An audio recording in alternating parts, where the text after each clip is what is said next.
welcome to Those Forking Fangirls, where we talk all things nerdy, book, TV, movie, pop culture, fandoms, and how they integrate into our adult lives. I'm Christine. And I'm Natasha. And on our doc, we have our names written wrong in our own script. Mine says I'm Natasha, but I am Christine. All right, so this is episode 13, and today we're hosting our own little version of the Polis Bananas Oscars. We're doing our best movies of 2022 discussion, and spoiler, I don't think any of them are actually on the Oscars lists, are they? Maybe a couple, actually.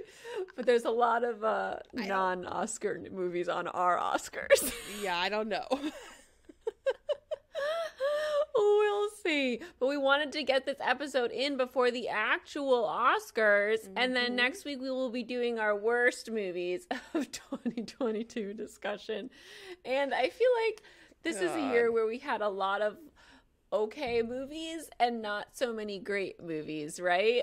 Yes. At least in my experience. No, yeah. it was I just I knew like this is gonna be hard. I don't really feel very strongly about, honestly, I mean, I love these, I don't love them. It's the thing. It's like I don't love them. I love some of them. But like the list was few and far between out of, like, how many movies did you watch this year, Christine? I watched 48. Yeah, 48. I watched 52, and it was hard to make the list. Yeah. But we've got superlatives, which are always really fun. And we've got, each of us has our top 5 and 2 honorable mentions. So we're going to be getting into that. But before we go into our main discussion, as always, we're going to move into our Snap Crackle pop culture news. Woo. Do I feel like we need like a sound bite for our Snap Crackle pop culture news? We got to get one for that. But bring us in. You have some news, Natasha. What happened this week? Okay, so are you ready, Christine? I am ready. You want me to go No, for it? I'll say it and then you do it. Okay. All right. Harry Styles ripped his pants on stage at the LA show. All just because I ripped my pants.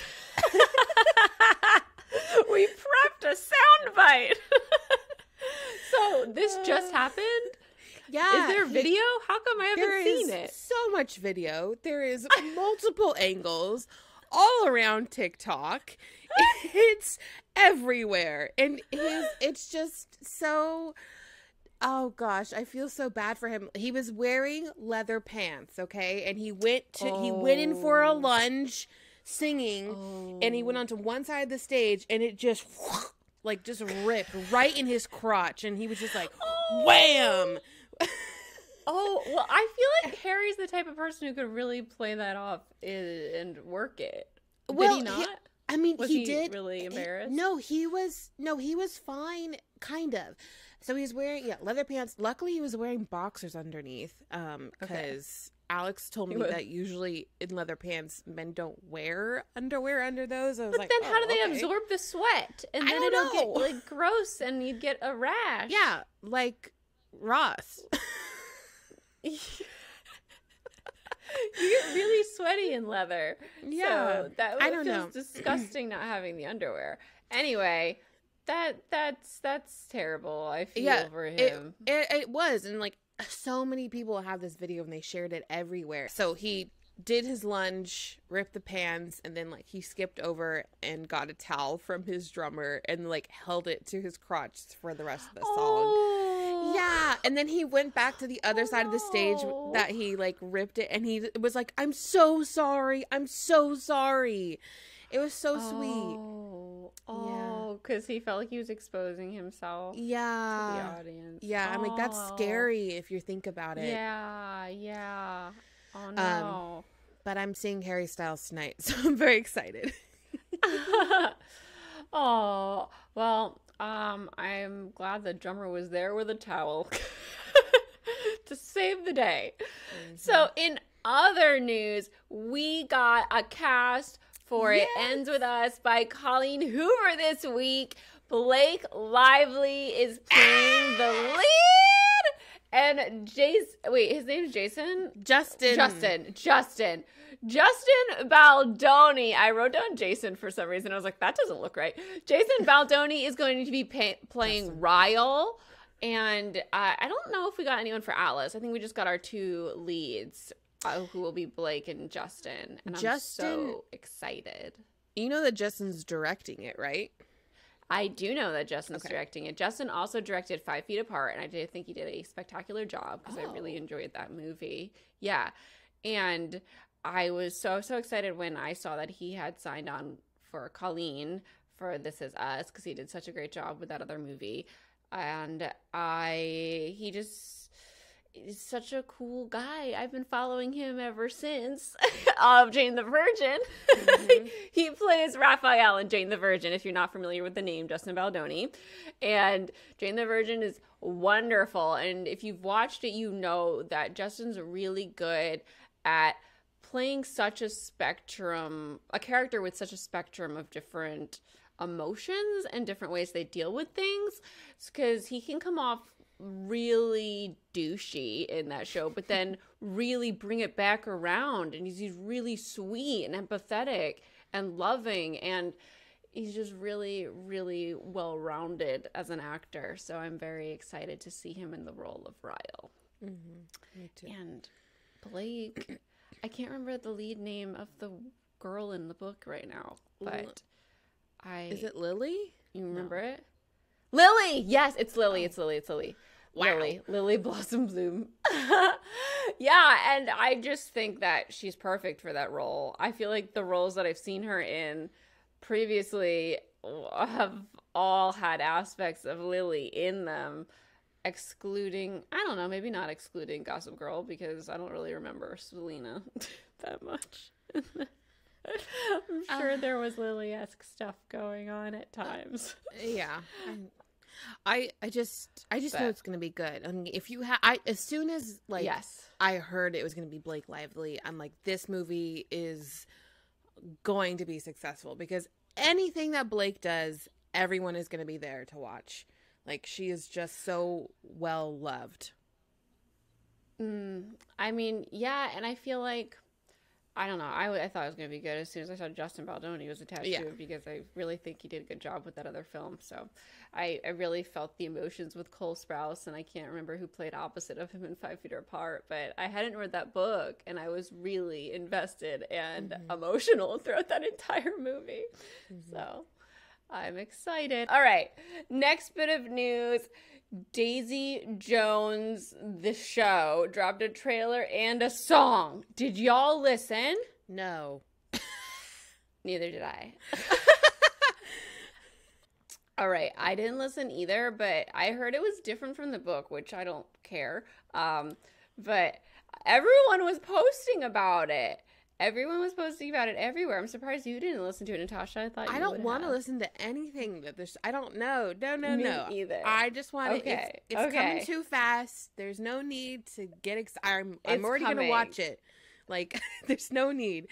Okay, but what I did find out this week or last night, and I was so flabbergasted, is that Riley Keough, who is playing Daisy, is the fucking granddaughter of Elvis Presley, and I had absolutely no idea.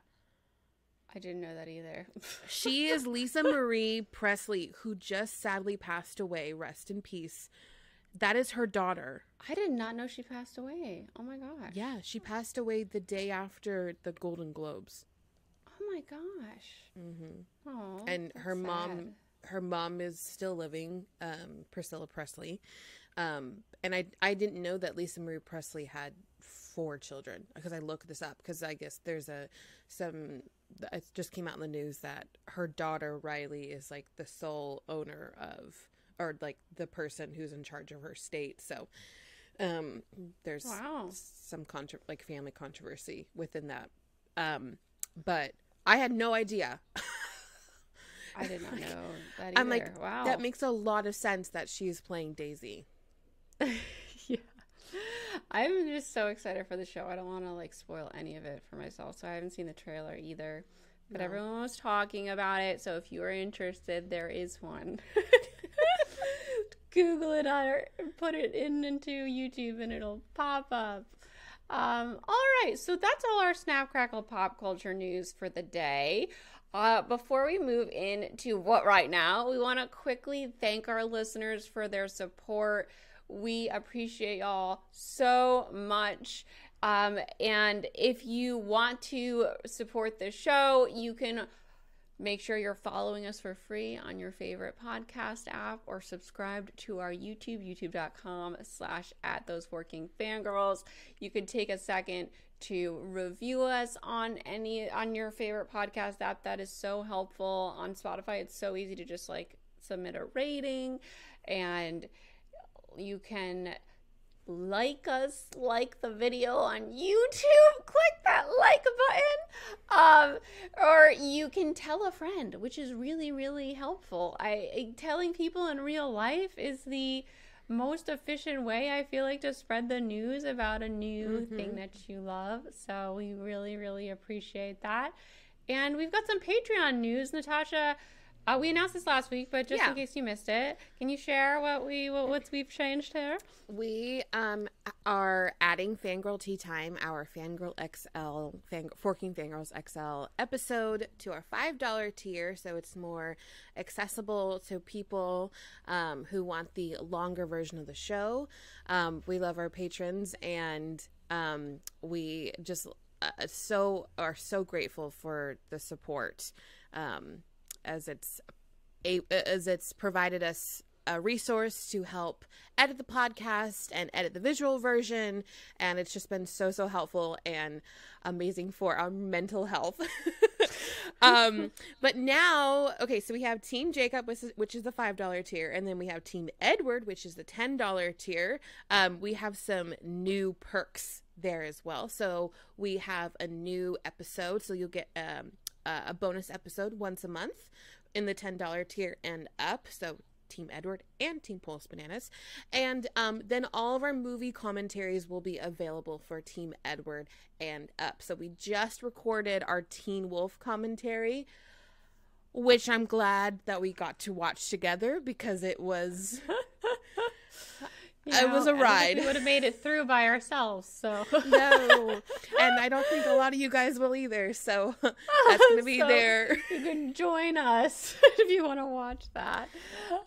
Abby says 10 out of 10 recommend Fangirl Tea Time. Thank you, Abby. We adore you. Abby. You're so fun to have in the chat here all the time. It's so fun to talk to you. And everyone else is in the chat. Nicole, JJ, thank you for being here. This is another perk of being a patron. You get to be here live if you want to and chat with us as we talk live, the unedited version.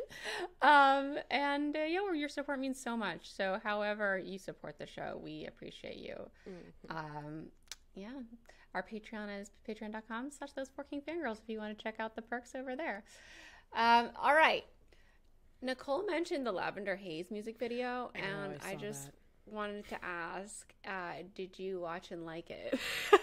I did watch it. I wasn't I wasn't like as I can see why it was her third video, because it wasn't as like, whoa, so cool, but it was very thoughtful, and it took me a while to like kind of wrap my head around all of the visuals. It was fine, and it was her first video that she actually directed and made of this era, and she said that it really helped her figure out the tone of and the look of the new album visually, which is cool. And you can see that she's kind of, figuring out the vibe, I feel like, through this video. Mm-hmm. It wasn't her most involved story-wise, or just like, I don't know. It didn't have as much going on as the other two videos, basically. Yeah. Like my favorite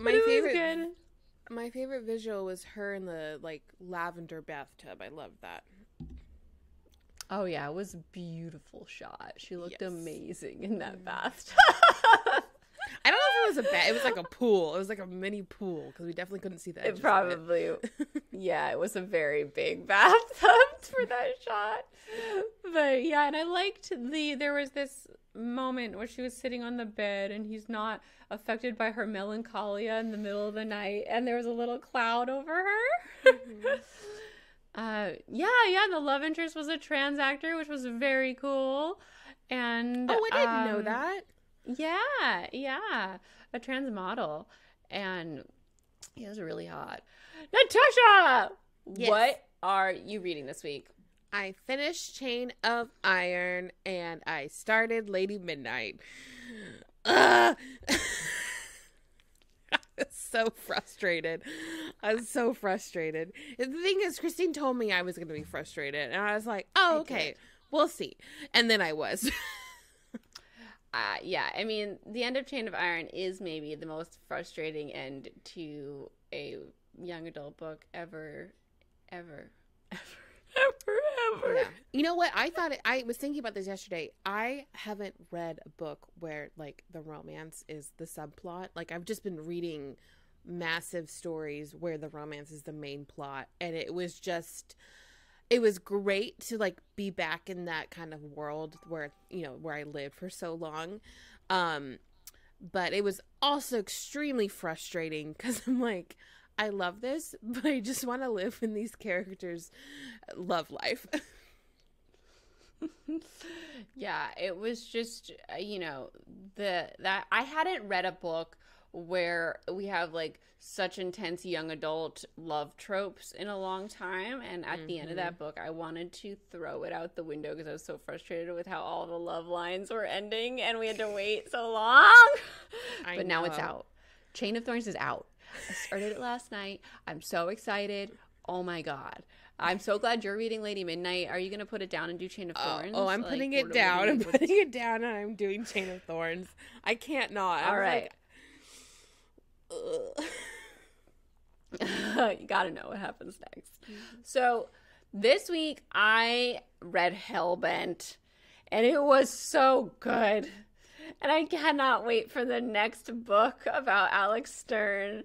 And if you haven't read Ninth House yet, it's just excellent. And it's got excellent characters, excellent plot, and it's written so fucking well. I just marvel at Lee's world building and the well-roundedness of her characters and the way she describes things so perfectly in the perfect tone for Alex Stern too, because she's so intense and cold in different ways but warm in other. Like, she's a very like, she's got a lot of contradictions in her character because she's got a lot of demons she's dealing with, and she's just written so well.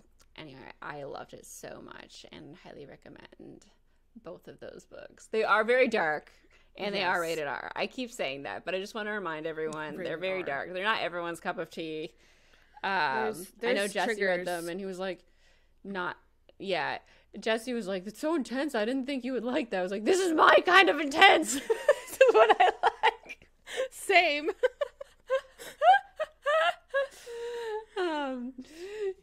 So, and I also have been reading the Booksplosion Book of the Month, Dead Romantics by Ashley Poston, which has been fun. And I stopped to read Hellbent though. So I haven't finished it yet, but it's about a writer who's on deadline and she's a ghostwriter.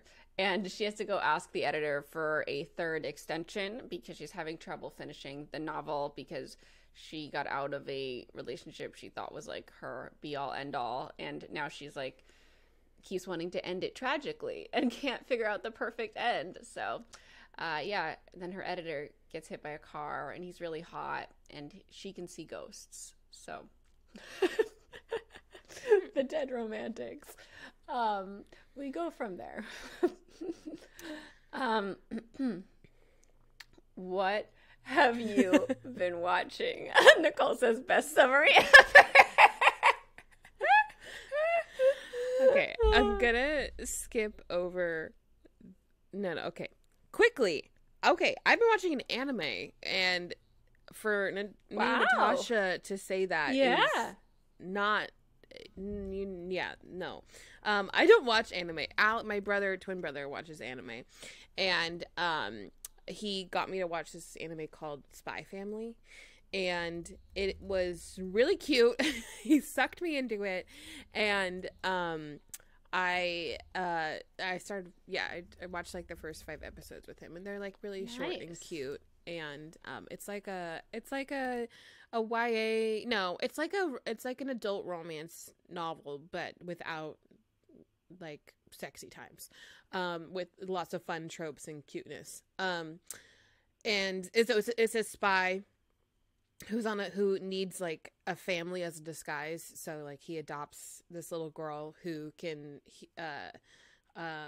who's a telepath, and then he gets married to this woman who he doesn't know is an assassin, and it's just very cute because no one knows anything about each other, and I really enjoyed it. Okay, but I have to talk about, and I'm not going to spoil it, The Last of Us, episode 3. This show is quickly becoming like huge. Everyone's talking about episode 3. Everyone's talking about it everywhere. So if you have not watched it, I won't be spoiling it, but it is a standalone episode where we get this micro story within this post-apocalyptic world, and I can't say anything about it, because if I went into this episode, both my brother and I went into it not knowing anything that was about to go down, and it was just an adventure, a beautiful / heartbreaking adventure, and Ron Swanson is in it. I saw a picture with him in it, and I was like, oh man. And the guy who pooped in a suitcase in The White Lotus, the hotel manager from season 1. Oh, I forgot about that. I was like, what? So all right. It's both of them in the episode together, and it my entire TikTok feed last night was just TikTok after TikTok after TikTok about episode 3 of The Last of Us. And I told Christina, I'm like, you need to watch this because you need to watch episode 3. It was, how I can relate it, it was like WandaVision all in like one episode. Like all of the good, heartwarming moments in WandaVision all put together in one episode. And like it just was that good.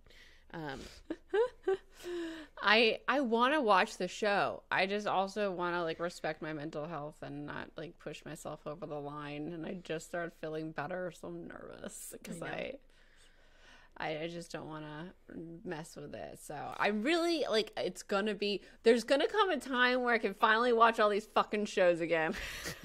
I'm gonna have so much to watch. I have so much. Like, I want to finish House of the Dragon.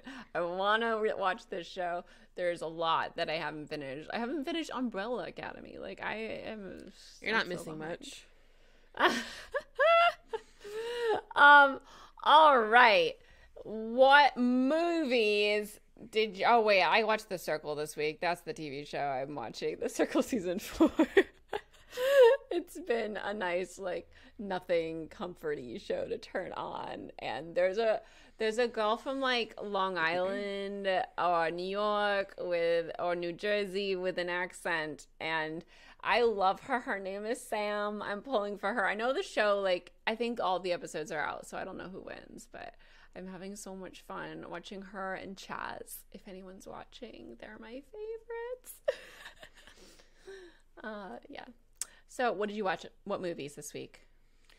I actually watched Howl's Moving Castle for the first time, and I've known of this movie for so long, and Alex watched it during quarantine, and he watched it without me. And then as soon as I watched Spy Family, he's like, you want to watch Howl's Moving Castle now? I'm like, yeah. Which, oh my goodness, this movie's beautiful. Like, it's so good. It's so good. I had absolutely no idea that Christian Bale voiced Howl. I'm like, fuck, his voice is sexy. And then Christine and I watched Teen Wolf, and we've already talked about that. Yeah, we watched Teen Wolf, and it was rough.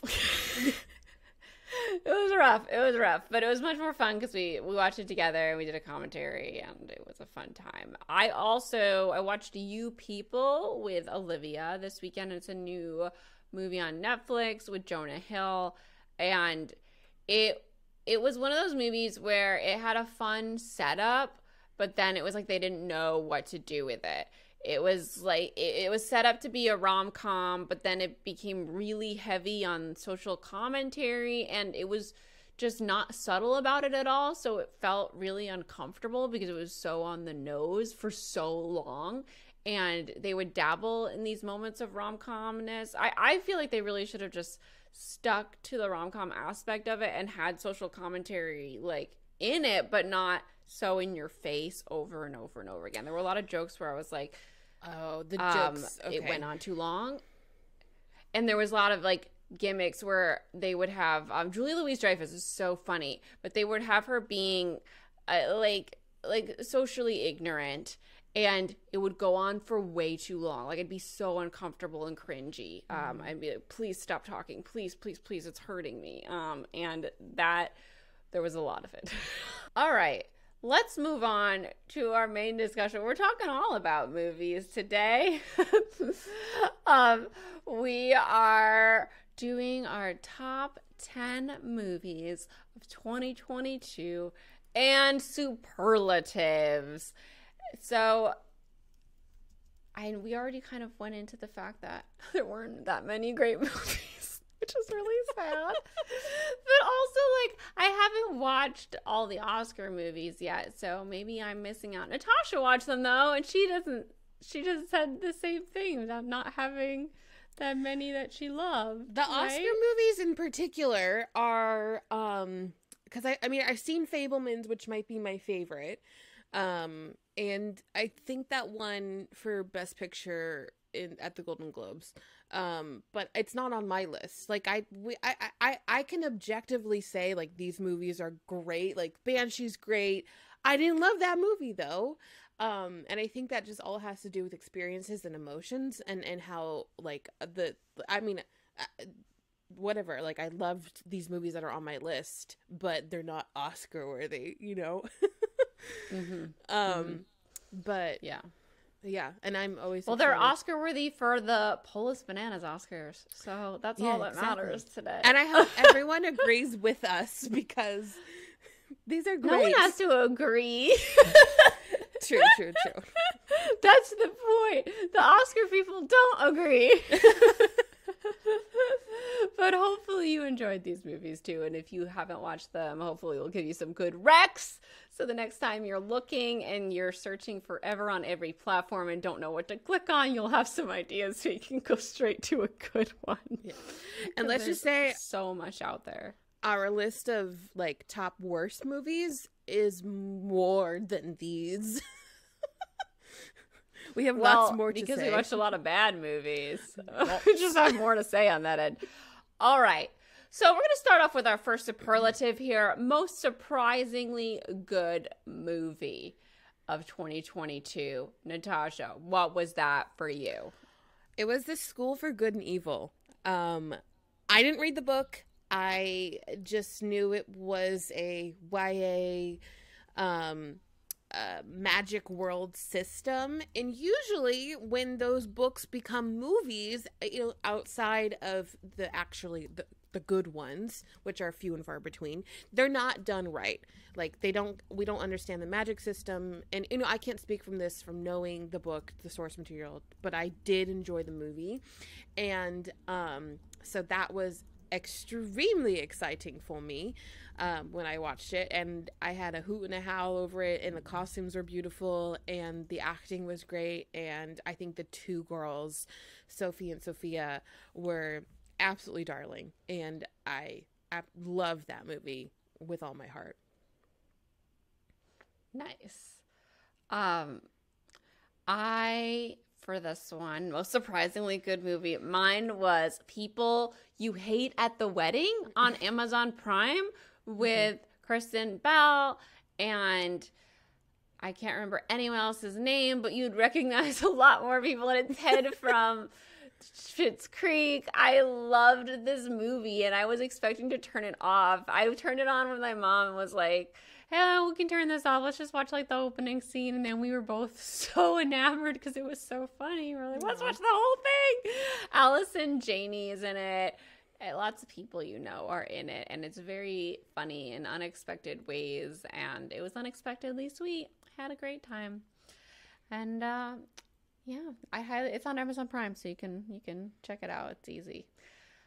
All right, moving on. Funniest movie of 2022. All right.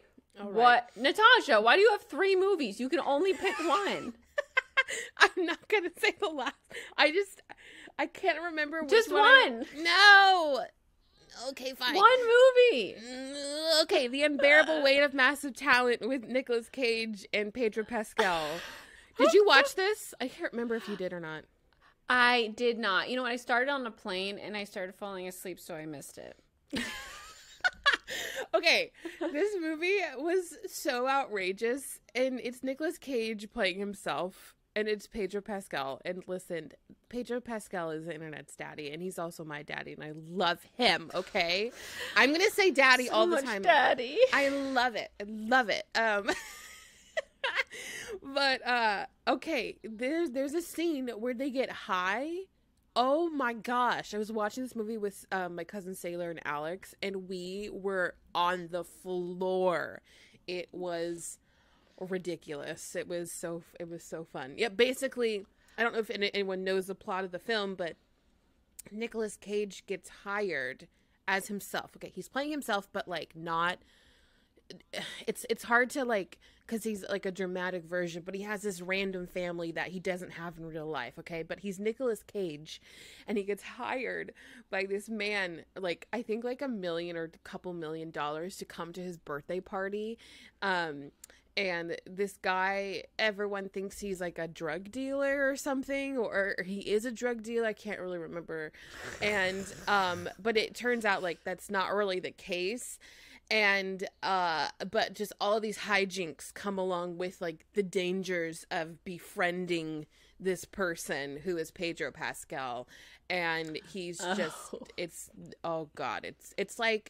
like Shotgun Wedding and Lost City and all of those types of like fun movies.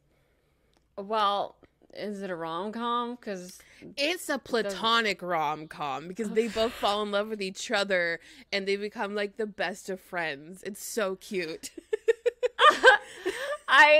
I wanted to watch this movie, but I did not like Nick Cage in the first like 20 minutes. That's why I started falling asleep. Like, he was too melodramatic and annoying, and I was just like, ugh, when does the fun part start?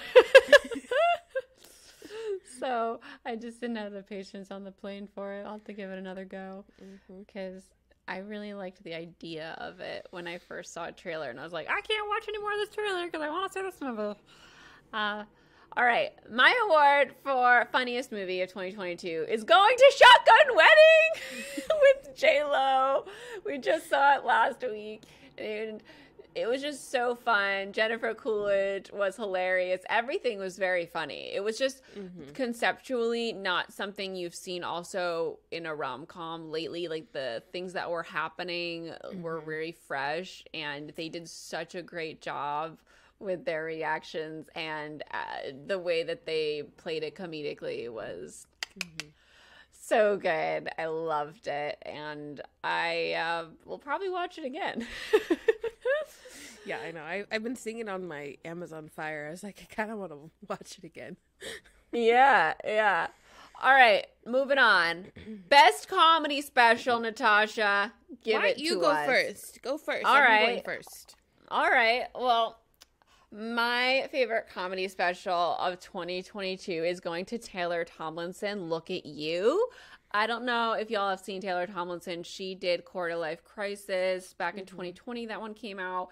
She's very funny. She is, I think, just around turning 30 now, maybe like 28. Maybe she's your age. I can't remember. But she was 25 in 2020, whatever. She's 28 then, right? She's so good. And I've loved both of her specials. This one, Look at You, I didn't recommend it to you because that might be a little triggering. She talks about the death of her mom a lot. Oof. Okay. But it's a very like moving and also funny one. Funny special, but like it might not be right for you or anyone who's lost someone recently. But she lost her when she was a young girl, and she talks about it a lot. Got it. But like Quarter Life Crisis is so funny, and this one was very good too. Well, I think have I seen Quarter Life Crisis? Did you show it to me? I can't remember. You know what? I started showing it to you, and it kind of felt like 2 years ago comedy. You know, comedy can like age so quickly. Yeah, you're like not that one. Let's watch another one. Yeah. So Christine took me to a comedy special, my first comedy special. Yes. And it was Eliza Schlesinger. And Schlesinger, yeah. Schlesinger. I love her so much. That was super fun. So she was doing her rounds for Netflix, as it was all put on by Netflix, and it was I guess working up towards her actual Netflix comedy special. But we heard a bunch of the same go on. Yeah, no. So what it is, this was her new set, and she was touring it, and then at one of the tour stops at the end is when they film it, so she's honing it the whole time. So if jokes don't work, or if jokes do better than others, like, she will have it all down perfectly by the time we get to the special, what she wants in it. But it's kind of like, clay that keeps moving when she's first starting to tour it. So we heard a lot more material than that actually got in the special, which was cool. It was so funny. It was. And I don't know if you guys haven't watched it yet, but I saw this one particular clip from Eliza's special, and it was her being very serious to the camera, talking to men of our time. And so that's her special if you haven't already watched it. But I think we got the same statement from her, but like it was a little different than what was in the show. But I think it was so interesting going to a comedy special because Christine and I were absolutely dying, like just flailing about, laughing. And then if I took a moment to look to the people around us, there were so many people who maybe just were like sitting in their seat and just like enjoying it, or like maybe weren't enjoying it. And that was so interesting because I'm like, how are you not laughing at this? Like, what about this are you not laughing at? I thought that was interesting. Yeah, it was my first in-person like big comedian special, because Eliza Schlesinger is my favorite comedian right now, and I love her last 3 specials. And it was so exciting to see her in person. But since I've only seen her on the specials, she's always dressed up and in like a nice outfit and very like clean cut. And then in this on live show that we went to, she was like in a t-shirt and leggings. And I was like, whoa, this is different. Because she's not being filmed. So it's like, let's just be comfortable sort of a thing. So it was so different. And also like, it was really cool as a person who like really is interested in like her process and stuff, to see it then and then watch the special and see how she has changed the set. She does this really fun bit about bras that like kind of travels throughout the whole special. And it was that bit in particular had shifted a bunch. I mean, all the best parts were still in it, but it had shifted a bit from what we saw. We saw more. Like, more bra comedy. It was great. I love when she like addresses like the men in the room. She's like, you probably, are not going to relate to this, but I don't care. It's still relevant to life. Yeah. All right. Seeing comedies in their specials is so cool. Oh, Nicole saw Taylor Tomlinson at a small show when she was working on Look at You. Oh my gosh, that's so cool. Yeah, I want to go to more. Abby says Nick Kroll was her favorite comedy special. I still have to watch that one. I haven't watched a Nick Kroll comedy special, and I know he's not the guy from Parks and Rec in real life, but that's what I picture his comedy being. And if you've seen him on Parks and Rec, he's like really crude and annoying on that radio show. He's very mean to Leslie Knope. And that's the first time I saw him. So I just picture him being this really mean, annoying, misogynistic man, which is stupid because he was acting. Anyway, I have to watch it. I want to watch it. It's on my to-watch list. I keep seeing it pop up on Netflix. All right. We're moving on to Best Documentary. What have we got? Okay. My favorite documentary was Love, Lizzo. It's on HBO Max. I gotta watch that. I think out of all, I watched a lot of like miniseries documentaries too this year, but I just connected so closely to Lizzo, and just watching and seeing her life was incredibly empowering. And I love Lizzo like so much. She's like up there with Miss Taylor. She's like neck and neck. And I just love everything she does. And I got like seeing her just in growing up and where she is now. It was my favorite. And I cried. This is so good. Yeah. Yeah, she's so empowering. Like every time she talks, I'm like, oh yes. She's so good at what she does, and she's so kind. It's she has to do so much work for being a fat Black woman, and she takes on so much. Like she has to be so powerful. I don't know. I don't even know how to like say how much like I just adore her, and I think she is just incredibly powerful. Yeah, I loved watching her show on Amazon that won the Emmy.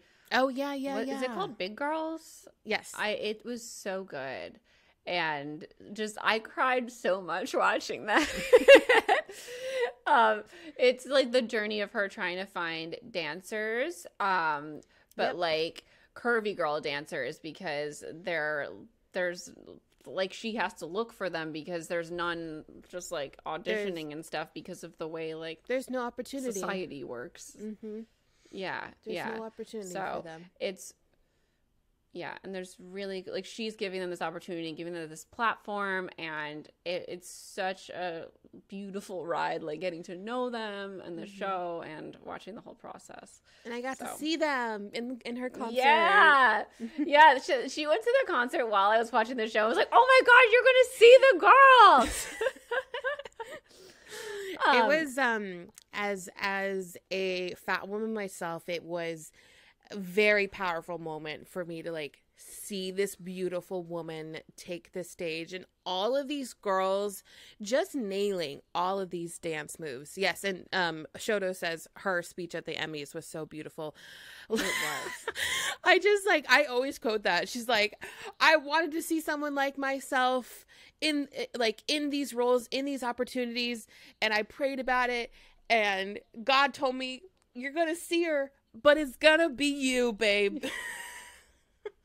Yeah, it was really, really just good. tears. I'm like really trying not to cry right now, but I love her. Yeah, she's so great. My favorite documentary this year, I didn't watch many, so honestly, I don't think I watched any other than this one, but it was really good. It was good. It was My Mind and Me, Selena Gomez's documentary. They did a really great job with it. They had so much footage over such a long span of time that they really had a nice arc to watch of her life. And I feel like that's what makes a good documentary for anyone. If there's no arc yet, then it feels unfinished. And that's the issue I kind of had with the Taylor Swift documentary. I feel like it didn't go long enough. They should have filmed a little bit longer. And because it ends before you feel fulfilled that there was like a full storyline. Like they were kind of showing her coming into her own and speaking out on political issues and stuff for the first time, but they could have followed it like a little bit longer and gotten a lot more of an arc. And that made me sad. That's a good point. I never really just so thought much of that. more. Yeah, like I'd never really thought of how. I mean, yeah, Selena's was from like 2016. Yeah, till now. Liz's was 2019 till now. So. Yeah, Taylor's was like I think 2017 to 2019 when Lover was coming out, maybe, or yeah, I think it because it came out in 2020, right? I'd have to check on that, but yeah, it just didn't cover like a big enough. Like there was so much going on in her life, and she won the Emmy for the Grammy for Folklore. Like to end on something like that. When we started at the point where she was like, I'm going to make a better album, because she wasn't nominated for any Grammys for, I don't know if it was Love or Reputation. I think it was Rap, but I can't remember. But she was like, it's fine. I'm going to make a better album. She was like trying not to cry. And it would be the perfect end to end on the Folklore Grammy. And if they just had held on a little longer and had like the faith that she would get Grammy nominated for all the new album, it would have had so much more of a punch. That's why Billie Eilish's was so good. We took it from when she was making the album to her like really like shining. It was her first album. I can't remember if it was when she won all the Grammys, but it had like a full beautiful character arc, because we go through our own character arcs all the time, and that's what makes a movie nice, to see the whole thing. What platform is Billie's on? It's on Apple Music. Highly recommend it. It was so good. I'm gonna watch it. I haven't watched it yet. It's I think to this day my favorite artist documentary. I just went through a lot of emotions watching that. It was done really well. All right. Most underrated good movie of the year. What's that for you? Okay, so there's this movie that came out. I went to the premiere for it, and it's called Prey, and it's in the Predator movieverse. Okay. I have to watch this. Oh my gosh. I was not expecting this movie to be that good, and it was incredible. I mean, I grew up with the Predator movies because, of course, my parents showed me them when I was way too young, and they freaked me out. And I was like, I don't want to watch this movie, but I got invited to the premieres, or else I probably wouldn't have watched it. So, but we follow a young girl. We follow Native culture here in the Americas, and how like the Predator came to the world, and how these Native Americans were able to overcome this person who has so much technology, and they are just using their own will and to be able to survive. And oh my gosh, wow, it was a incredibly powerful movie. And the cast is filled with full Native people, and it was so good. I highly recommend you watch this movie. It's on Hulu. And the reason why I think I liked it so much is because our main character was a young girl. We're not just following like big buff men. We're following someone who that like us as people who identify as women can relate to. Yeah. I really heard from so many people that it was so good. It was the first good Predator movie in a while. So I wanted to watch it because I've never watched any of the Predator movies, and everyone talks about them all the time, and I'm out of the loop. So gotta do it. I don't love them, but this one I do. Yeah, no, I didn't feel like I would. And now, but like you're saying, the lead is a woman and it's different. It's like a prequel sort of feel, is what I heard. So I'm interested. My most underrated good movie this year was Bros. I've literally seen no one talking about it. And that script was so funny and so surprisingly funny in so many different ways. I enjoyed it so much, and it's definitely worth the watch. It's on Peacock right now, so recommend. It's a gay rom-com, and it's with Billy Eichner, and it's so cute and very funny. I want to watch. All right. Okay. Honorable mentions. We're almost to the list. Almost. Almost to the top 5 list. We have 2 each. So, Yes. Christine, do you want to start with your number 2? Sure. Why didn't it make the list? Sure. I mean, it just didn't make the list because it was lower on the list than the top 5, I think. And that's I Want You Back, which was on Amazon Prime. And it's with, I believe her name is Jenny. She's a comedian. She's from Parks and Rec. She plays John Ralphio's sister. She's the lead. Jane from Jane the Virgin is also in this movie.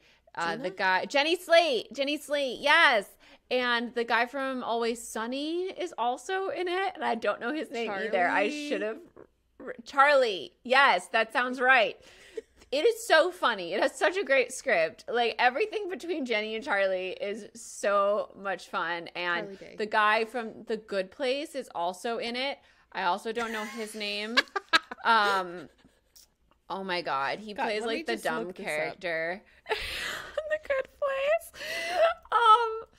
Oh my gosh. I don't know anyone's names. Abby says, I think you'd like Marcel the Shell. And you know what? I've been told this, and it had like 100% of Rotten Tomatoes. I should have watched Marcel the Shell. This is irrelevant for my Want You Back. Let me get their names. I got it. Wait, hold on. Well, now it's taking forever. Okay. Manny Jacinto is so good in this movie. I don't know if that's how you pronounce it. I think it's Jacinto, but Jacinto. Gina Rodriguez, Charlie Day, Jenny Slate. And Scott Eastwood. They play the leads, and they are so fun together. All this like foursome. So it's about these 2 people that broke up with their significant others, or their significant others broke up with them. That's what happened. And they meet and realize that I think their significant others started dating. Yes. That's what it is. Yes. And so they start hanging out because they hatched this plan to break up their significant others and get back together with them themselves.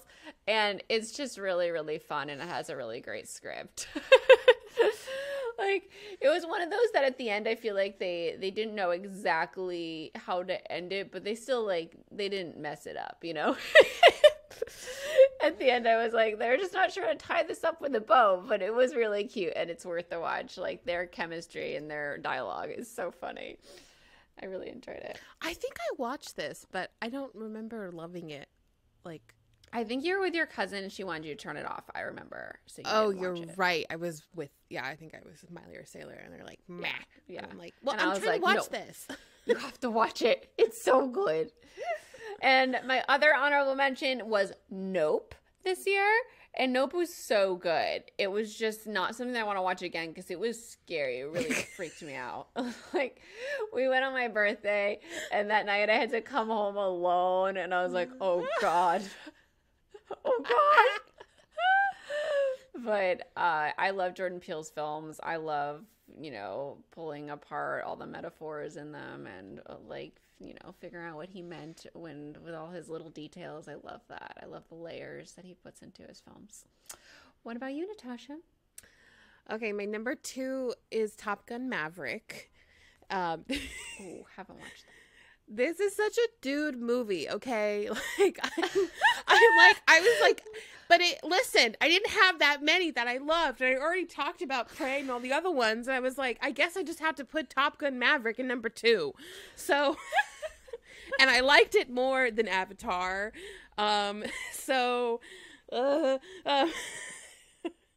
It was very good. It was a very entertaining film, and I wished I had seen it in theaters. I really did, but I think it was like during the summer, and I was like go go go girl, and I just did not have time. So I watched it on my big ass screen in my house, but still would have been better to see in the movie theaters, and so I'm a little sad about that. But gosh, I mean, I you can't go wrong with a Tom Cruise film, and I gotta watch this movie. I should watch it tonight. Yeah, do it tonight. It was for the girls and the gays. Abby said, you know, and what's his face? What am I thinking? What's his what Divergent boy? What's his name? Someone tell me. Toby. I mean, no, the hot guy, Miles Teller. Divergent?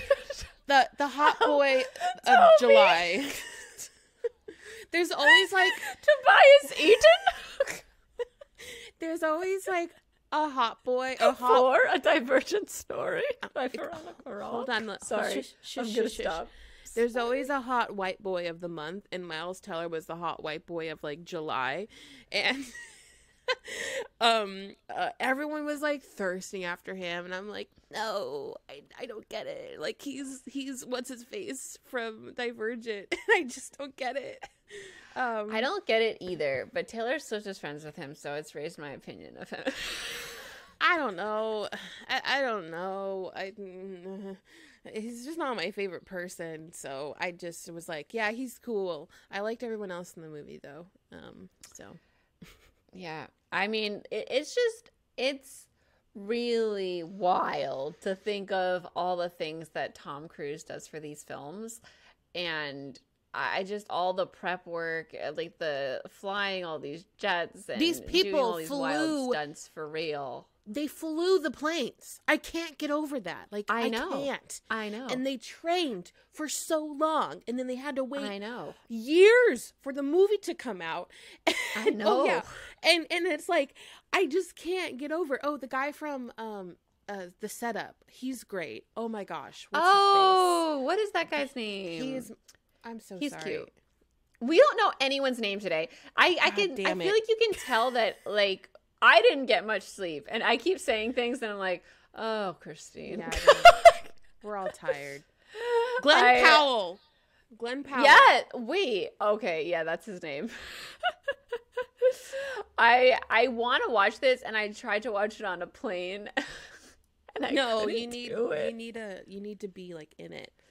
Yeah, I'm gonna watch it tonight. I'm actually I'm dedicating tonight to Top Gun Maverick because I'm sick of having not watched this movie and hearing people rave about it. Because, like you said, it feels like a dude movie, but then women were raving about it too, and I was like, damn it, I need to watch this.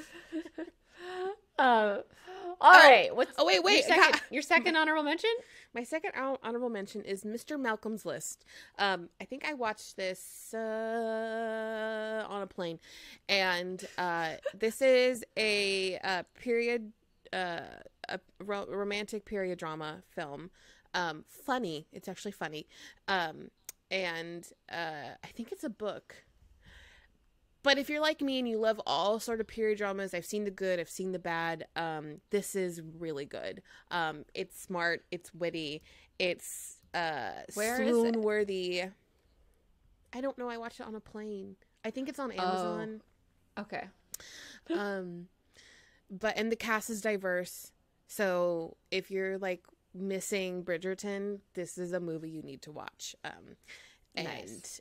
And it's so good. It's set in the Regency period as well. You should watch it. Nice. All right. We're moving on to the actual list. The actual top 10. Our top 5 each. Very exciting. It only took an hour and 12 minutes. No, it took less than that. We're editing out some stuff. All right. Natasha, do you want to give us your number 5? Your number 5 best film of 2022. My number 5 is Turning Red, a Pixar film. Mm-hmm. And have you seen this, Christine? I have seen it, yeah. Okay. Oh my goodness. I watched it with a bunch of friends, and I there's a whole thing about periods, and I was living for it, and it was the best. And this is probably one of my favorite Pixar films. I like. Oh, wow. Yeah, I love the whole tone of it. I love that the characters are a bit older, and we have it's very nostalgic. It's a place in like the 90s. Yeah, and it has the boy band aspect of it and the songs. Yeah, it was so cute, and I loved this film like so much. I watched it with friends, and I came home and I'm like, Alex, you have to watch this. The reason that I didn't love it was that maybe I was just also too distracted. I don't know, because I watched it here on the couch and I could pause and stuff, and I wasn't with anybody else. But I felt like the ending just felt like they didn't know what to do to end it again. But maybe, I don't know, maybe that was my distracted brain, because I did pause it a bunch. But I remember there's just like, it didn't feel grounded enough. Like the magic didn't feel grounded enough to me to like understand how it worked, I think. And that's what made it just like not be like a favorite for me, because I loved the beginning and I loved the dynamic with her mom. I thought and the dynamic with the mom's mom, like they really did a great job with that in this film. It was very much like about mother-daughter relationships, and it was beautifully done. It was just the magic that was a little wonky at the end. And I'm like a stickler for like, I want to just like, if the magic is the main plot point, and it's like, it is, she keeps turning into a panda.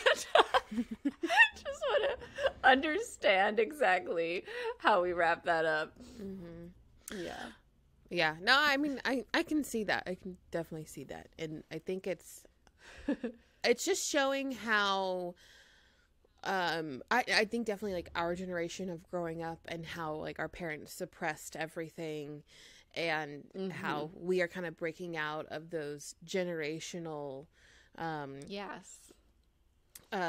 cycles in our life. And, yeah, I kind of took it as more that, and then not really like focusing on the magic, I guess. But you have a good point there. Yeah, no, but I totally see why you loved it. Like it had so many great parts of it, and I loved all of the puberty stuff. It was so good. So many moms hated that. They were like, anti-turning red. I'm like, be quiet.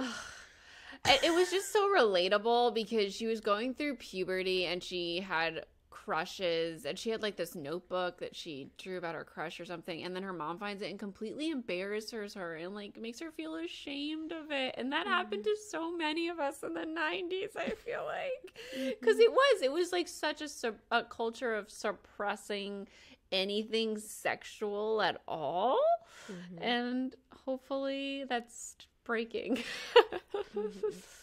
Okay, what's your number 5? My number 5 is Enola Holmes 2. Yay! Yes! I love the first Enola Holmes. I think that was my number 5 the year that it came out.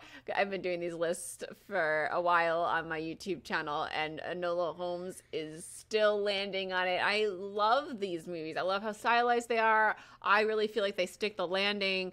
I love Millie Bobby Brown in the lead. I love the guy that you love as Henry her brother. Cavill. Henry Cavill. Names are escaping me. He plays Sherlock. I love that he's really not the lead at all, but he has a great supporting role. Sam Claflin plays the other brother. He wasn't in the second one. He wasn't in the second one, but I do love him, and he's involved. And Bellatrix plays her mother, which I fucking love her in these movies. I love her in most movies. Helena Bonham Carter. There we go. I said a name. Yeah, and it just gave me all the emotions. It's so much female empowerment watching these films for me, and I love. They're funny, they're witty, and they're moving. I agree so much that it is also my number 4. It's a great transition. Like everything that Christine says, it just warms my heart. I love a good period film, and this is just done so right. Yes. I love this one because Henry has such a more distinct role, and he's like his like drunk scene just gives me so Yes. much joy. And cab. I just rewatched this movie like the other day because I wanted to put something on this, so I put it on. Aw. And then and as I'm reading Chain of Iron, the guy who plays Tewksbury, his name is Louis Patridge, and Millie, they are in my head, they are my Lucy and Jesse. Oh, interesting. I could see that. But yeah, I mean, I just love Henry, and I love him in this movie because he's such like an older brother father figure, and I love the trope of like father figure, you know, the daddy. Brother. Oh my god. Listen, she didn't have a dad, so he has to be the father figure because he's so much older than her. Yeah, no, I see it. I have siblings. I think I'm coming to terms with the fact that I have daddy issues, and this trope just is everything for me. Yeah, no, I can see. I mean, like, I can see where, like, that trope, I like that trope, too. It's a fun scene. It's a great movie. Like, I'm on board. It's just the word daddy. Like, I hate it. So, I thought that I never called my dad daddy. It's like, that's not the word gives me, like, the, and so... I was watching old movies when I was home over Christmas, and both me and Olivia are like, Daddy! And I'm like, oh no! Everything I thought was a lie! I said the word daddy! I just have no recollection of it. Oof. Like Olivia be like, Daddy said this. I definitely called my dad daddy for a really long time. I think I called him dad, but... Yeah. I get it. Dad just sounds so much cooler than Daddy. I also called my mom, like, I think I called her mommy for a long time, and that gives me the ick. Like, mommy. Like, I don't mind mommy as much as I mind the daddy. We're on opposite ends of the ick spectrum. Like, as soon as I learned the word madre, though, it's like, I like that so much better than mom, so I'm just gonna call my mom madre from now on. All right, number 4. So you said Enola Holmes 2 is your number 4. My number 4 is Coda. Did you see Coda? No. Wait, I don't even... Okay. I'm looking it up. Coda is the film. Okay, it's a film about a young girl. Her whole family is deaf, so like she just grew up in a deaf household, but she's not deaf. I've seen this movie. Yeah. Sorry, I have seen it. Yeah, this won Best Film of the Year last year. Yes, it did, and I didn't see it until 2022, and I loved it so much. It was so beautiful, and it hit me on so many emotional levels, and the actors were so fantastic. So the girl loves to sing, the lead girl, but her family obviously can't hear her voice, but she's actually really talented, and she wants to apply to Juilliard, and she's really important to her family because they rely on her a lot to translate for them in business because they work in a small coastal town and they're fishermen. And so she is really important. They don't want her to go off to college basically because they depend on her a lot and they want her to work for the family business. But she has these big dreams, and it's them, both coming to terms with like how to resolve that. It's just like a really heartwarming family film, and it's great. The guy who plays her brother is so cute, and he was on Dancing with the Stars, and he was the first deaf contestant, and he was so fucking good. It was just such a joy to watch him on Dancing with the Stars. He was so good and so fun to watch. And yeah, I love that movie so much, and it had to be on my list, even though it came out at the end. I feel like the very end of 2021. August. So I feel like it. Oh, well, was it not on Apple Plus until then, or maybe I just didn't hear about it because it wasn't as widespread until it started getting nominated for things. Probably not until it started getting nominated. Yeah, so good. I made my mom watch it after. Okay, number 3. All right, number 3.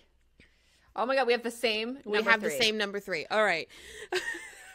All right. Our number 3 is The Lost City with Sandra Bullock. And Yes. Channing Tatum and Brad Pitt. Yes. And Daniel Radcliffe. Oh, yes. Look at all the. We just said so many names. Are you proud of us? Oh my gosh. Christine and I had watched this together. And I was so close. I was like, I think I need to go watch it. But we waited to watch it together. In theaters. And the thing is like, I wanted to put this in my most funniest movie, but I knew I was going to talk about it because I don't think I've laughed that hard in a film for a very long time. Yeah. So I've already watched this again. I loved too. it so much. Yeah. So this movie, I hadn't seen any trailers for it. I just saw Channing Tatum and Sandra Bullock, and I was like, that movie's for me, obviously. Like, I'm seeing that. And little did I know that Sandra Bullock was playing an author. It was even more for me. Like, I love anything about a writer. Obviously, I love writer stories. So I was so excited when it opened up and she was a romance writer. And then Channing Tatum plays a character like he has not played a character like this before. He really wants to be like this hero guy who's impressive, and he's just bumbly. It's so good. And Brad Pitt plays this like manly man that's supposed to get him out of the jungle, and Channing Tatum keeps trying to help him, and he keeps fucking everything up. It's so funny. And I did not know Brad Pitt was in the movie. So like as soon as he shows up, I was like, wait, is that Brad Pitt? Natasha, is that Brad Pitt? What's Brad Pitt doing here? Yes. Brad Pitt was in the movie. Oh my God. Brad Pitt was so good in this role. I could not stop laughing the entire time he was on screen. Like, I want to watch it again just talking about it. I know, me too. I mean, and then just Sandra Bullock in that hot pink jumpsuit for the entire movie. Yes! It's so good. It was just like such a good script. It was so fun. They did a really great job with all the plants, and it was so good. Yeah, I want more of that kind of film. Like that's why like I was really excited about Shotgun Wedding, and they are doing more. Yeah. They saw that and they were like, let's do that. It's working. Action adventure rom-com. I mean, they did a lot of these in the 80s too, so I'm like, my book's an action adventure rom-com. Yes. My book 3 is action adventure rom-com. I've been watching all of these. As I was writing, Natasha was like, you have to watch Romancing the Stone. I was like, and then I watched it. I was like, this is a remake of Romancing the Stone, except it's funnier. Yes. It's way funnier. Yes. So, all right. That's our number 3. You have anything else to add? Go watch it, y'all. It's on Paramount Plus. Ow! Jeez. Ran into the microphone. No, I don't know if I have anything else. It was just, this is my favorite. All right. I mean, I'm like, should I have made it higher? But it's at 3. Like, the other 2 movies are really good. Yeah. It's high. It's high. All right. What's your number 2? We're up to the top 2. My number 2 is Nope. Nice. Which Christine already talked about. So the difference between me and Christine, though, is that I love scary movies. I have class and you don't. I have class and you don't. So I had already seen it once before Christine and I saw it, and then we went and saw it together, and it was so freaking good. I think I've seen it about 3 or 4 times now. And wait, who's the director again? Jordan Peele. Jordan Peele. Yeah, so Director, writer. Yeah, I've loved everything that I will watch anything and everything that he puts out. Because I grew up loving M. Night Shyamalan. And I saw The Sixth Sense, Signs, The Village, all before the ripe age of 13. And so Jordan Peele is like another, a little bit better version of M. Night Shyamalan. And I just think I love a good scary movie with a message. And I love how things twist and turn and how things have to happen for a reason. That gets me every time, and that's why I love Nope so much. And also I have a huge fascination wow, with aliens. Like any alien movie, I will go see it. And I thought this was done so well, and it was so intriguing. And now I look at clouds in the sky and I'm like, nope. Yeah. So as I've discussed, I am so fucking scared of aliens. So this really hit that button for me.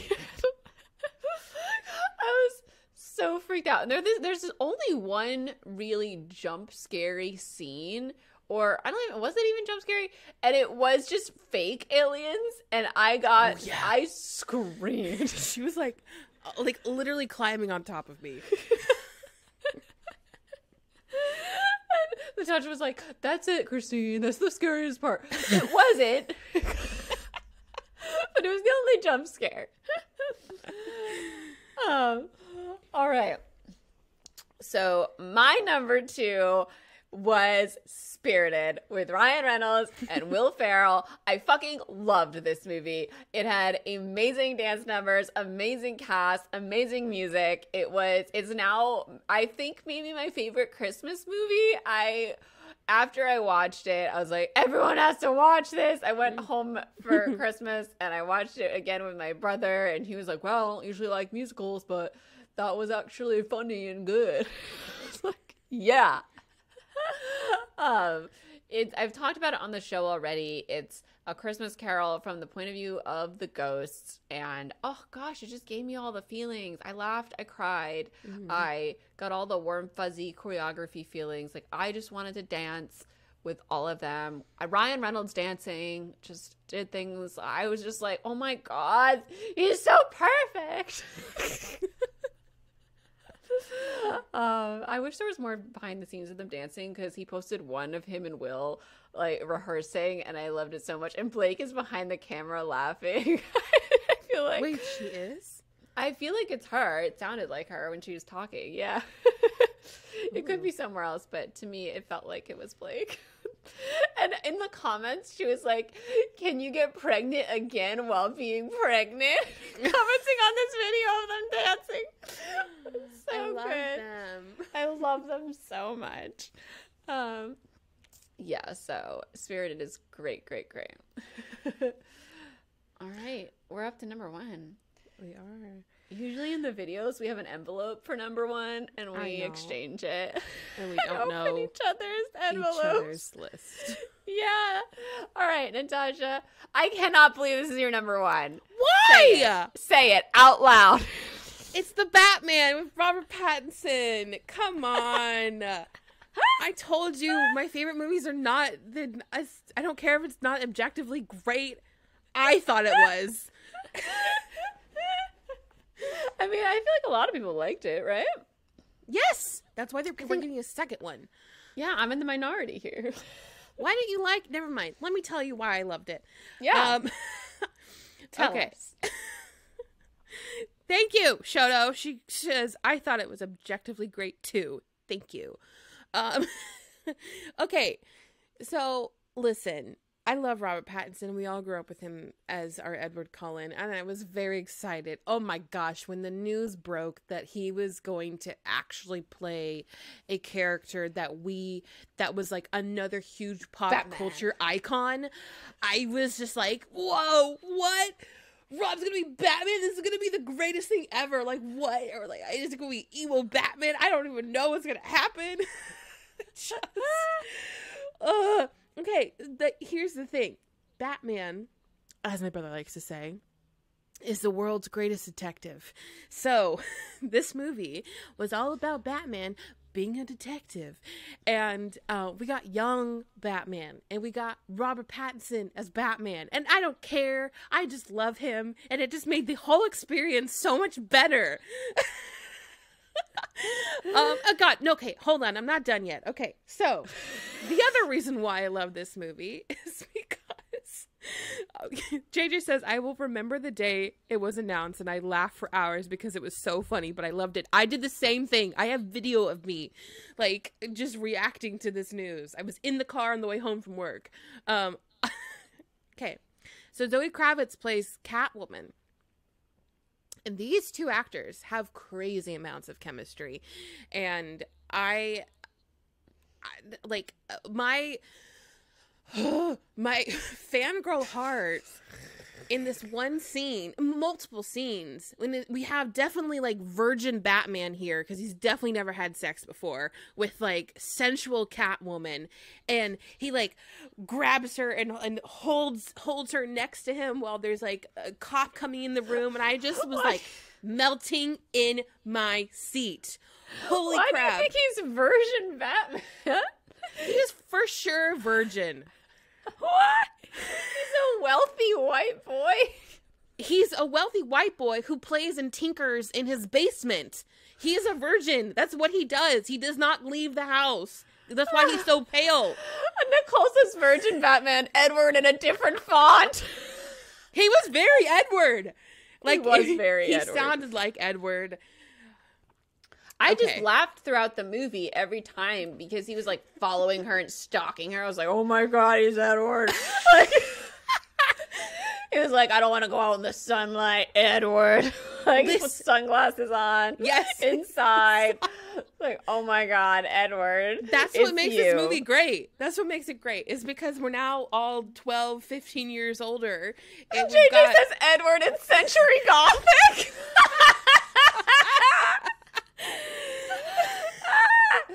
Oh my god.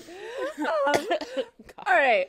So like my issue was was that there wasn't enough of Bruce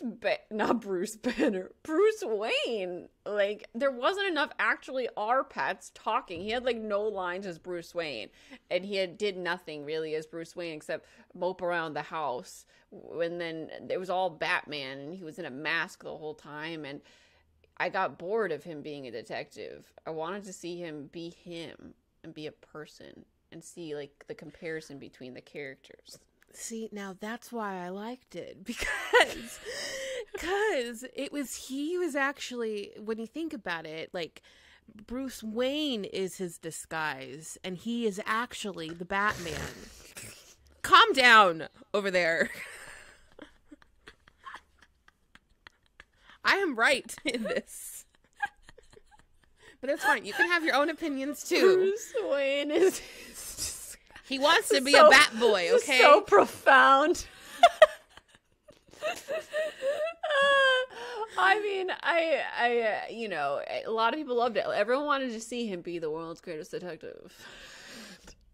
And I wanted to see him be like the billionaire playboy philanthropist that's actually You wanted to see helping him be people. like really charismatic, like Christian Yes. Bale was. Yes, I did. And like I think he'll grow into that because he's so young, because he's gonna have to, and because he has to like differentiate him. He has to learn that. So we'll see what happens in the second one. But yeah, and also just like the style of the movie, the music, the fight scenes were all really good. Oh god, it was so cool seeing Robert kick ass. Like he was always the weird dude running, and now he's like a stunt man. I thought it was too long. Oh my god. Okay, JJ says as a comic girly, and I agree with this, that's who he is canonically. Batman is who he is, but Bruce is his mask. Thank you. I said the same thing. No, that's what all the comic book people are really happy about. I just, as a person who doesn't read the comic books, like, I really loved, oh my God, I just lost his name. The other Batman. Christian Bale? Christian Bale's Batman. I really loved the way he played it. And I really loved the style of those movies. So that's like, I'm holding every movie to that standard. Yeah. So I don't love those movies. And I think that's why I love this one. Everyone loves those, but not me. Christopher Nolan is one of my favorite directors. So I'm attached. All right. Oh my gosh. It's my turn, right? Number one. My number one of the year is Everything, Everywhere, All at Once. I feel like this is the only like critically agreed movie that's on my list, other than Coda. Obviously, that won an Oscar or multiple Oscars. But I loved Everything, Everywhere, All at Once. This script was so phenomenal. I was blown away by it. It was so funny. It was so well directed. It was so well edited. It was so well acted. And the concept could have so easily gone out of hand. But it was contained and beautifully done and had all of these references that I loved so much. I made my character in my new book love this movie and have like a whole monologue that I had to cut about how great it was, and I almost like wish I had it in front of me so I could read it now. But it really felt like the concept of the movie is that there's all these different like dimensions that you're living in, and you've made different decisions, and you're living as like all these different lives. And it kind of just reminded me, it like really visually showed what it's like to love reading, like, because you kind of live all these different lives but you're not in them, and like she snaps into these lives and she's like, whoa, this version of me is like this, and she learns about it in those moments, but she doesn't like get to live it. And it kind of, that's the snippet of feelings you get when you're reading a really good book and you're learning about other people's lives and their struggles. And it was just really, really cool to like have that hit you while you're watching it. Like, this is how like I feel like I like to live my life. I like jumping into these other lives and learning about people through this really through art. And that's just one of the many layers in this movie. Like, it's a family, like it's about it's a mother-daughter relationship. I saw a string on Twitter of Rachel Bloom retweeted it of like song lyrics from Crazy Ex-Girlfriend that went along with every Oscar movie. And this one, like, every girl kind of hates her mom. Kinda. And that went along with this one, and it was perfect. There's also a reference to like a really famous childhood book that I found hilarious and in here, and I didn't realize what I knew it from when I was watching it, but there's this rock dimension. Yes. And there's this book about a donkey that like turns into a rock from this magic pebble. It's a famous book, and maybe you read it when you were a kid, but I read it so many times it used to scare me because he became this rock and then he couldn't use the pebble to turn back into a person. And there's this like very clear, to me it was a very clear reference to it when they were rocks, and they were like jumping between all these different dimensions, and then it goes silent because they're rocks. Oh my gosh. It's so good. This is great. There's random song references, like they're just talking and they like say song lyrics back and forth to each other. It's so good.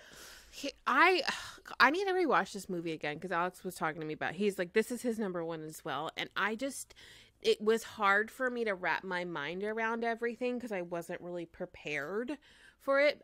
Here's the thing. I think everyone hyped it up so much because everyone was like, oh, I'm going to go see it. I've seen it like 5 times in theater. And then I finally watched it. And I was like, okay, like this is good. But now that like I see, like I've just seen everything from it, I need to rewatch it. It's on my top 10 list. It's just didn't hit me as hard, I think, because I feel like I would love it much more now that I understand the concept and watch it again. Yeah, we've got JJ says Everywhere All at Once was my favorite too. It destroyed me, amazing and heartbreaking, but inspiring and hopeful at the same time. I completely agree. Shoto says it had a great balance between comedy and seriousness with warm, heartfelt moments. Nicole says it was really cool to see a bit of the immigrant experience in such a big action movie with so much other stuff going on. All like, yes, agree with all of that. It just had so much great stuff, and it was so funny, but like there was so much going on that if you weren't ready and weren't paying attention, like it could really easily, like, you know, kind of go over because there was so much all at once. It's kind of like, I don't want to compare it to like going into Hamilton without knowing any of the songs, but like there's so much all at once, so you can't see it all if you're not like like on like I want to watch it again, and I don't know if it's streaming right now. It should be. I feel like by this time, I rented it. Yeah, I don't know. I think I rented it or I bought it. I don't remember what I did, but they deserve all the awards. They do. They need all the Academy Awards. I want to see it happen because they just deserve it all. Yeah. Yeah. Yeah. It's fucking fantastic.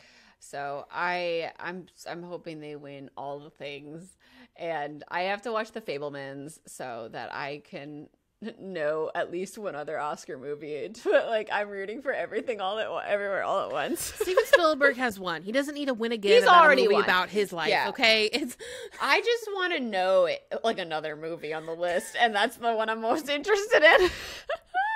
Like I'm looking at the list and I'm like, I've seen one. Oh my gosh. But it was a great one. Like everything everywhere all at once. Oh, I actually just got a DVD of it, so never mind. I can watch the DVD. Forgot I got one in the mail. I think it's so cool that they were thinking of putting like in Michelle Yeoh's the main character. They were thinking of making it a man, and then instead they like Michelle. She's like, "Wait, you want me? I'm like 50," and it's just so amazing to see that opportunity happen. Good in it. Oh, of course she is. She's fantastic. Like all the action sequences are amazing. Like the way they're shot too. I mean, the director really like knocked it out of the park. It's so good.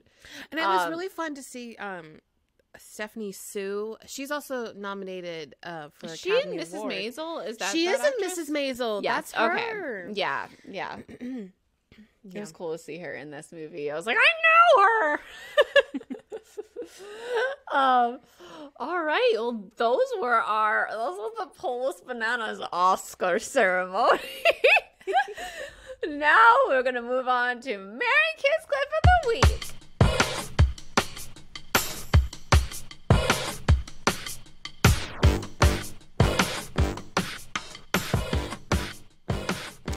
Okay, I got to do it this week. Mary Kiss Cliff. In honor of seeing Harry Styles tonight and talking about Lizzo and seeing Taylor Swift, Christine gets to see her in like a month, and I have to wait till August. Oh yeah, I was just looking at this and I was like thinking, how could you do this to me? What is this? Why would you do this? Mary Kiss Cliff, Lizzo, Harry Styles, and Taylor Swift. Why would you do this? I got too distracted looking at the names. I know, I did this to myself as well, okay? So, this is Alex, by the way. I didn't really get to pick this. This was Alex. I didn't know who would do. This is him. You can be mad at him.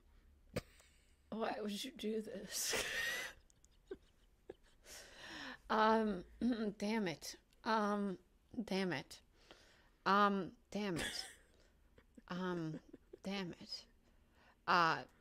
it. Yeah, I am going to see Taylor Swift soon. I got tickets to another show, so I'm going twice. My first time going twice. Okay, I don't know what to do, Natasha. I don't know what to do with this. What are you doing? Okay, so I'm going to marry... I think I'll marry Harry. What? No, I'm going to marry Taylor Swift. Because I feel like Taylor Swift and I don't want to live together all the time. I feel like we're too... It's like... It's okay, so here's similar. the thing. I'm a Pisces, so obviously I go with Taylor Swift. You go with I'm supposed to go with Taylor Swift too. It says Sagittarius. I mean, and it says Sagittarius and Leos actually go together really well. Should I marry her? Well, I'm gonna marry her too. Yeah, I'm gonna kill Harry. Harry's so cute though. I really just like want to date him. I'm sorry, Harry. No, but I'm gonna kiss Lizzo. Yeah, I don't want to kill Lizzo, so I gotta kill Harry. I don't like this. I want to just like date them all and see who works best. Like, I need to get to know them in person. But I feel like Tay-Tay and I are very similar. And I don't know anything about Harry's actual personality. I just think he's really hot. And I love Lizzo. So what is this? I have to murder Harry. Okay, I'm going to date Harry and then murder him. I'm like, so it's like cliff him. It's a pitch and switch. But I just don't want to just cliff him. I want to get to know him first, so I just know a little bit about him. Oh my god. As a person. Harry is so private that, like, he is. You can't really get to know him through his music. You can't get to know him through his interviews because he acts like a dum-dum. Like, I don't, like, you kind of see him when he performs. And I feel like I got to know him a little bit through Taylor Swift's music. And that's all I know. Nicole says date him to get the 1989 context. Exactly, Nicole. I need to date him for research and then cliff him. And then I will date Lizzo and marry Taylor Swift. All right. Moving All on. right. It's time for chapter chat.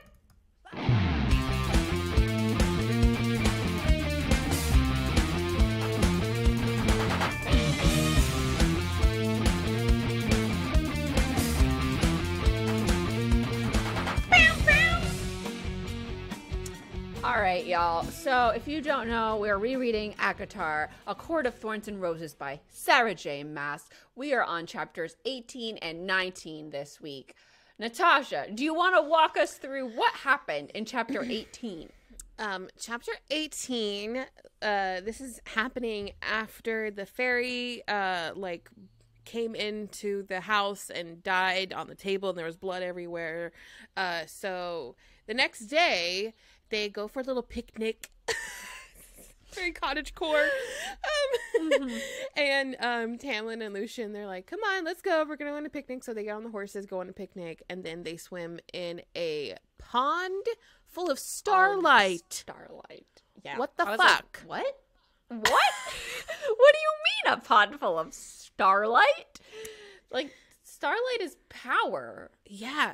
Starlight created everything. I'm very confused. And she just, like, that, I can't believe, like, we had no idea what starlight was at that point when we were reading it. I didn't give it a second thought the first time. Yeah.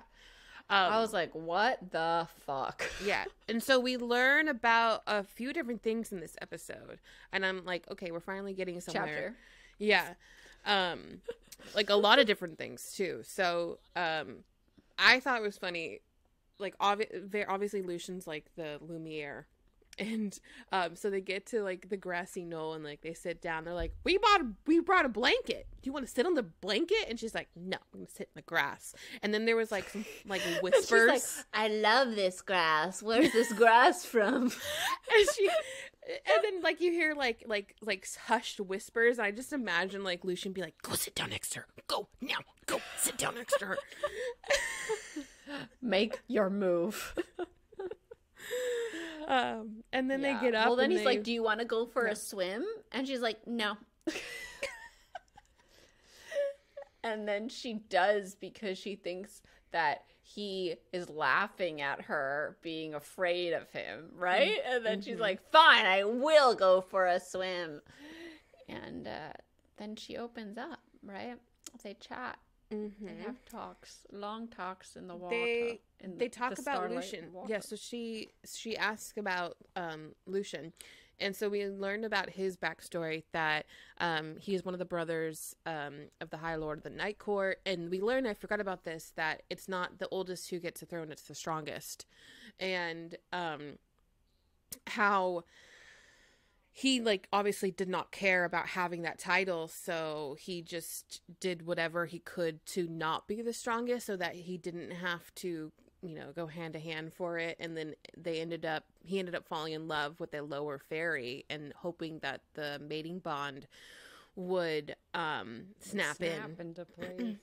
And I, like, when I was listening to this, I totally forgot how crazy his backstory was, that his two brothers held down the fairy that he loved and made him watch while they held him down while their dad held him murdered down. her. Yeah. God. Yeah, that's horrible. He's the youngest of 7, which is also that's a lot of kids to have, especially as a fairy. for rare kids. Yeah, that's so many. And then I feel like they murdered a couple of his brothers when they came onto Tamlin's land, right? They murdered 3, came after them, and they murdered 2 of them. Lucian murdered 1, and then Tamlin murdered 1. And I thought it was interesting to hear that they are scared of Tamlin, and I forget how strong and powerful he is sometimes. Yeah. And Feyre opens up to Tamlin in these chapters about how she feels so guilty about painting. Oh yeah, so her paints come in.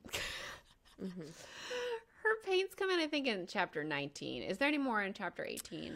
I mean, they swim, like, they just get undressed, and there's like, some like sensual stuff happening, and then she swims in the starlight pond, and it doesn't feel like water, and it doesn't feel like oil, but it feels light and warm. It wraps her up in a warm blanket. Well, and we also learned about how Feyre's dad had inherited generational debt.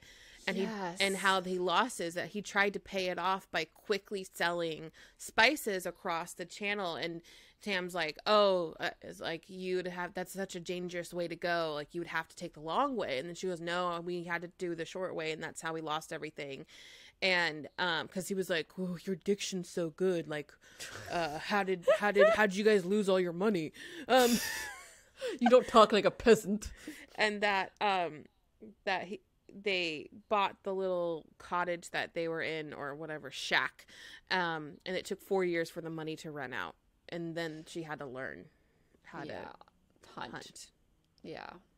All right. And then Lucian gave Feyre a knife. Oh, yeah. He was like, she was like, thanks for the advice on the cereal. And he was like, that's it? Yeah, you're not mad at me anymore? I tried to kill you. She's like, I get it. I killed your friend. So I'm just being very understanding. But they kind of come to a truce. And then in chapter 19, the paints that Tamlin ordered for her come in, and he shows her the gallery. She's blown away by how beautiful everything in there is. She loses track of time. She's like, why ever do something so nice? And he's like, well, I'm enamored with your happiness. It's so interesting to me. Humans are so interesting. I'm like, really? That's your response? And they have this almost kiss. I feel like it's near the gallery. And she's like, the blood pulsed in between my legs, and she's like all attracted to him. And they don't kiss though. And then she's out in the forest, and someone yelps, and he gets trapped in one of her snares that she's set, and they have this Spider-Man moment where he's laughing and hanging upside down, and she comes and like strokes his head. I don't remember this at all. No, don't remember it at all. Not at all. Yeah. And she lets him down, and she's like, this is what, or he gets down. He just does like a backflip out of it. And he gets down and he talks about his youth when he got really strong and he was the youngest. Or he didn't want to be the most powerful. His dad was a tyrant, and his brothers were abusive, and they all kept slaves. And his mother was so in love with his dad that she would never say a bad word about him. Also, okay, Tamlin's like, the only thing I'm good at is fighting and killing, and also I can play the mean fiddle. Okay, that's funny because Alex just started playing his little fiddle thing. I don't know if I've sent you a video of this. No. Alex bought a little, I think it's a fiddle, because he wants to go to a Ren fair and play songs like Lord of the Rings and Game of Thrones and shit like that. Oh my and God. he's just like, Wait, that's not a fiddle though. A fiddle's like. oh, that's true. Sorry. It's a Right? wind instrument that he's playing. Okay. I don't know what it is. Okay. The fiddle's like a violinish instrument, right? Okay. That's what I pictured as anyway. But okay, yeah. So apparently Tamlin can play the fiddle. I forgot all about this. JJ's like, oh, tampon, always saying things. You know what's hilarious? My phone's still autocorrecting Tamlin to tampon all the time. I'm just leaving it. My note says Tampon's father and brother were also abusive.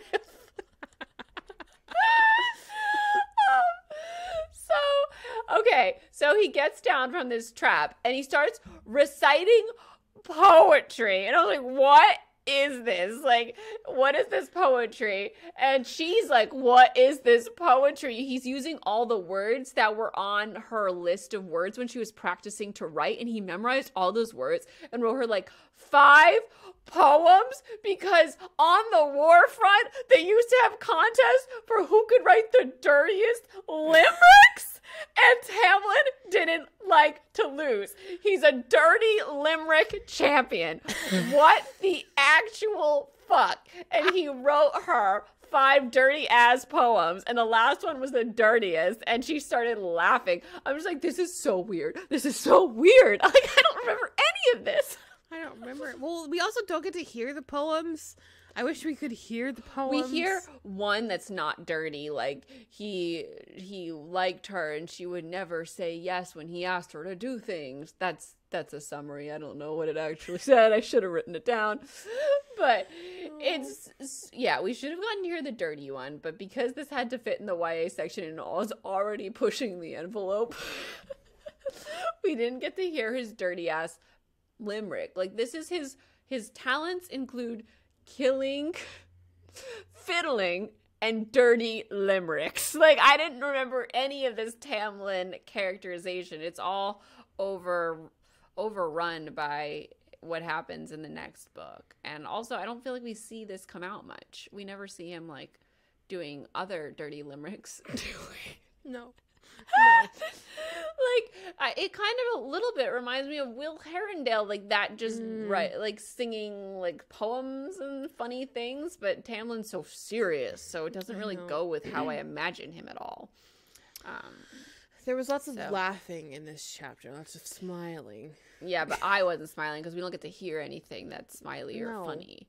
Yeah, and all of Tamlin's brothers were killed by an enemy court, and his whole family was murdered by them, actually, not just his brothers. So he was left to take up the reins of the family estate, or whatever you want to call his kingdom.